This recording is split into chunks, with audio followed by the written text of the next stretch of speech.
And if any man calls my wife a bitch, I'll take his fucking teeth out. By now, we have all heard about the rescheduled bout between Oleksandr Usyk and Tyson Fury for the crown of undisputed heavyweight champion, the first in roughly 25 years to now take place May 18th. We've also seen the footage of the incident that allegedly led to the cut above Tyson Fury's eye and the reason Tyson Fury pulled out of the February 17th Ring of Fire showdown in Riyadh, Saudi Arabia. Although the footage doesn't show the immediate cut after an errant elbow from Fury's sparring partner in the video, the image later of the cut certainly looks clear and legit. The gash, deeper than Madonna's at the ripe old age of 65, is an understandable excuse to postpone a fight only 2 weeks out from when it's scheduled to take place. I do apologise for being more graphic and explicit than a Valentine's Day text message from Vince McMahon, but it's an ugly and deep gash. I'm talking about Tyson Fury's eye. Conspiracy theories are doing the rounds online, like the one that suggests Tyson Fury cut himself or had medical personnel, maybe within the team, cut his eyelid for him. We know about Fury's struggles with depression, bipolar condition, drug and alcohol issues in the past and so on, but self-mutilation is taking it to the extreme. It would be an extreme move and a massive call for help to take it to those levels. It would also be extreme cowardliness to do that to oneself just to get out of an obligation. The question I ask you, do you believe Tyson Fury could be capable of doing something like that? It could just very well be shit luck and shit timing. After all, we are talking about a sport where people punch each other in the face, and this obviously includes sparring. In my breakdown of their February 17 fight, I had my reservations that the fight would take place, but even then, and despite my knowledge and awareness of Fury's flaky past antics, I somehow believed that he wouldn't find a way to pull out of the fight. But here we are. What about Fury's past? Let's not forget that he pulled out of multiple fights in the past due to a whole slew of reasons. In 2013, Fury pulled out of a chance to fight Kubrat Pulev for a European heavyweight title, a fight that also doubled as an IBF eliminator to face Vladimir Klitschko. In 2014, Tyson Fury pulled out of an Alexander Usyk fight because his uncle was sick. Need I remind you that fighters in the past have missed funerals of loved ones because they had boxing obligations. The Tyson Fury vs Vladimir Klitschko rematch was cancelled when Fury hurt his ankle. Fury assured fans that the fight would happen, but never did. And then there's the optics of the as yet still to happen Fury vs Usyk fight.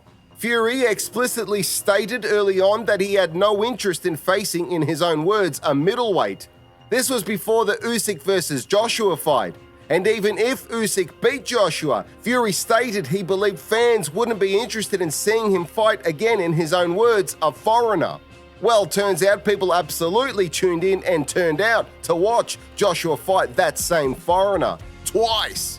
Then there was the exorbitant guaranteed purse demands. Then the uneven split in Fury's favour for not just the first fight but also the proposed rematch. And now we have the cut. It's true that these things happen, but from the very beginning the optics simply suggest that Fury did not want the fight with Usyk.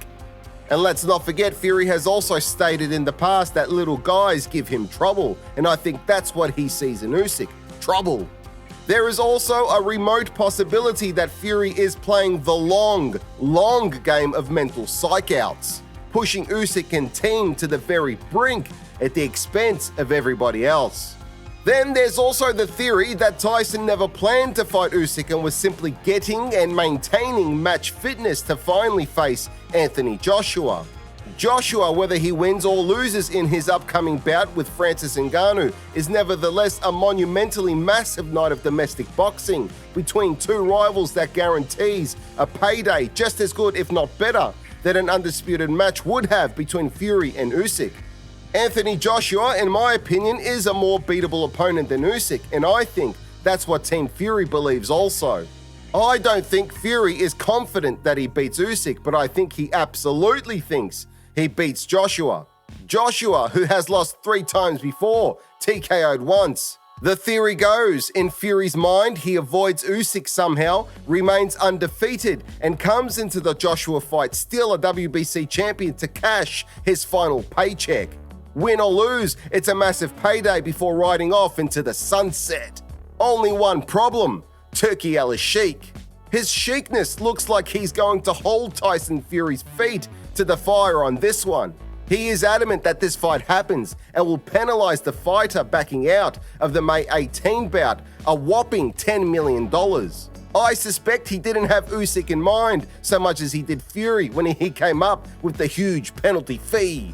So the question is, do we finally get our undisputed heavyweight title bout between these two, or does the unthinkable happen and it falls through once more?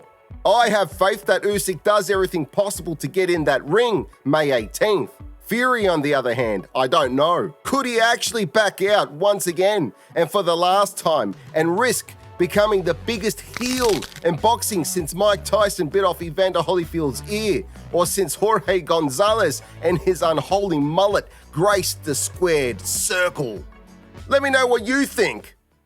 Thank you for watching Pound for Pound TV. Please remember to subscribe and hit that notification bell for future updates. See you in the next one. Check out our Patreon page to become a Patreon family member, where you'll receive some cool perks.